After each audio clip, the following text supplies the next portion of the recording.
Oh, we're gonna doggle. Show us the fit. Show us the fit, Fellas, folks. What do we got? No tie tonight because it's the Utah Jazz, and as the scoreboard reflects, I was right not to do it. Okay, all right. Well, hey, you still look good, though. You know what? You still look good. Thanks, fellas. Thanks. A nice little thrift find on South Broadway. But enough about me. How about the Denver Nuggets, who picked up what David Adelman called a professional win tonight? He was very proud of the group that started the fourth quarter. He felt like they'd just kind of gone through the motions in the second and the third, but those guys in the fourth really locked back in on defense. And then Tim got hot, he said, which was a bit of an understatement. We'll talk more about Tim in a second. I asked about Jamal Murray's body language. Just from my vantage point in my seat tonight, guys, Murray just had great energy. He was encouraging all the role players to keep shooting if they missed, just encouraging guys to keep their foot on the gas. I asked Adelman about it and if he's grown as a leader. And he said, the only reason I wouldn't say it's growth is because I've seen it really consistently all year. And leadership is consistency. But he went on to say that these guys like each other and they respect each other. And when you like each other, you can get on each other, right? Which reminded me of what Bruce Brown told us just the other day on our show about that 2023 team, that they had so much accountability. Sounds like this group does as well. And that's all built on this foundation of a healthy respect for each other. On Tim Hardaway Jr., he said, I love that Tim is Tim every night. If Tim was 2 for 11 tonight, I would have been fine with it. He said, I'm sure somewhere tonight, someone in the crowd was thinking, well, that's not a good shot. No, it's a good shot, Adelman said. He did take like a 40-footer tonight, though, that maybe wasn't a great shot. It was a good shot. We'll get to that in a second. A good shot. I mean, I'm happy with it, too. I thought it was fun, but it was like, okay. That wasn't necessary.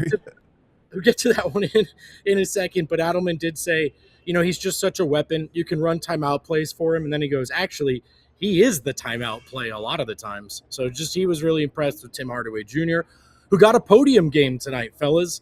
Hell yeah. When asked about this game, he thought that it went pretty good, but there were a couple of threes that he wanted back. Just to be clear, guys, he doesn't mean attempting the threes. He means missing the three. He was like, I thought that was going in. Yeah, I love it. Yeah. Not because they were regrettable, because he wished he made them. He spoke effusively about Payton Watson more than once. He said it was great to have P-Watt back.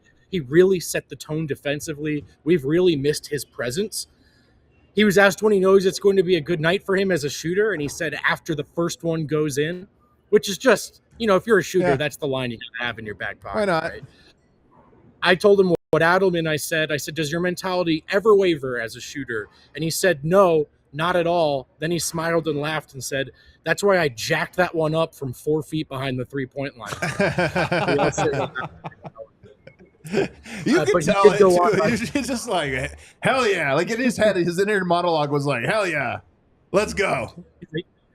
Yeah, we're shooting this. We're doing it. Someone asked him a question. It looked like Peyton Watson got off to a hot start, helped set the tone, and Tim interrupts. He goes, you're damn right he did, before waxing poetic about Peyton Watson some more. He was just really impressed with the youngster. Then we spoke with Peyton Watson at the podium, who said he felt good tonight, felt pretty good. There was still a little pain, but nothing. He said, look, clearly it didn't affect me too much, and I was able to play through it.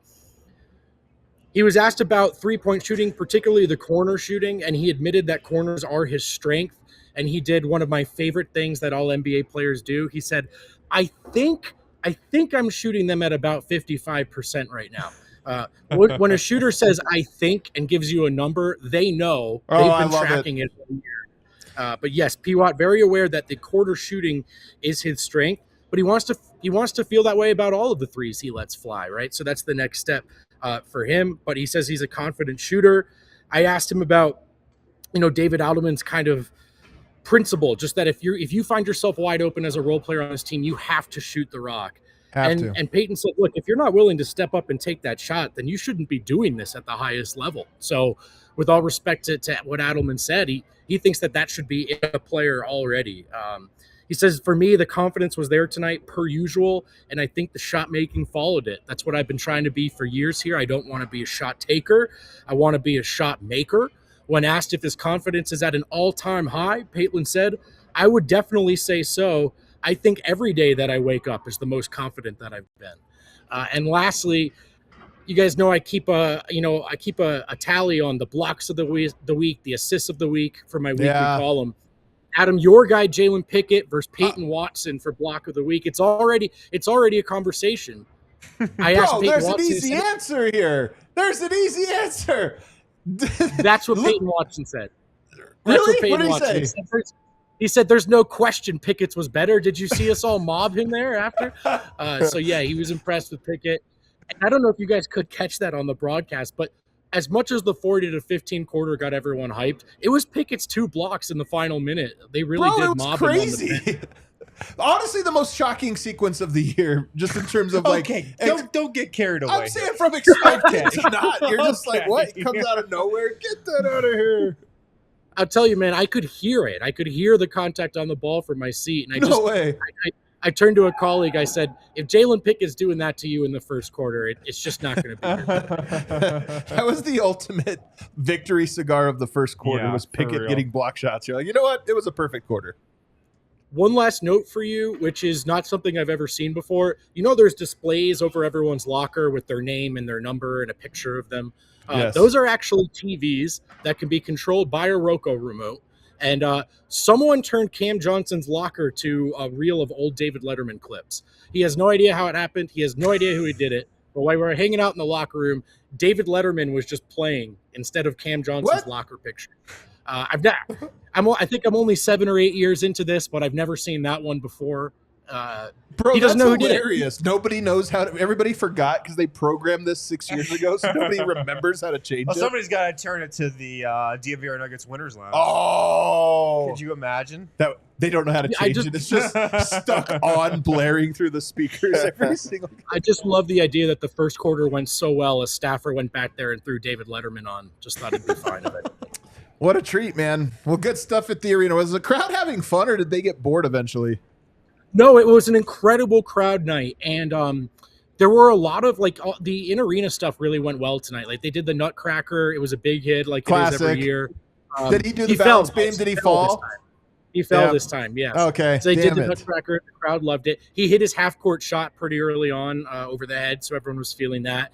And then on an equally exciting, and then also I think much more of a somber note, the Average Joes came out and did a very electric performance, actually, a holiday-themed performance. The crowd was into it, but it was an emotional one. That was in tribute to their guy, Brian Beard, who passed away over the weekend, actually. So a lot of tears. Just wanted to give a shout-out to, I know a few of them listen, the Average Joes. Sure, absolutely. Brian's friends and family were thinking of you. And thanks for a great performance tonight. You helped keep the crowd in it from start to finish. Great report from the arena tonight, Vogt. Yeah. Thank you so much. My pleasure, gentlemen.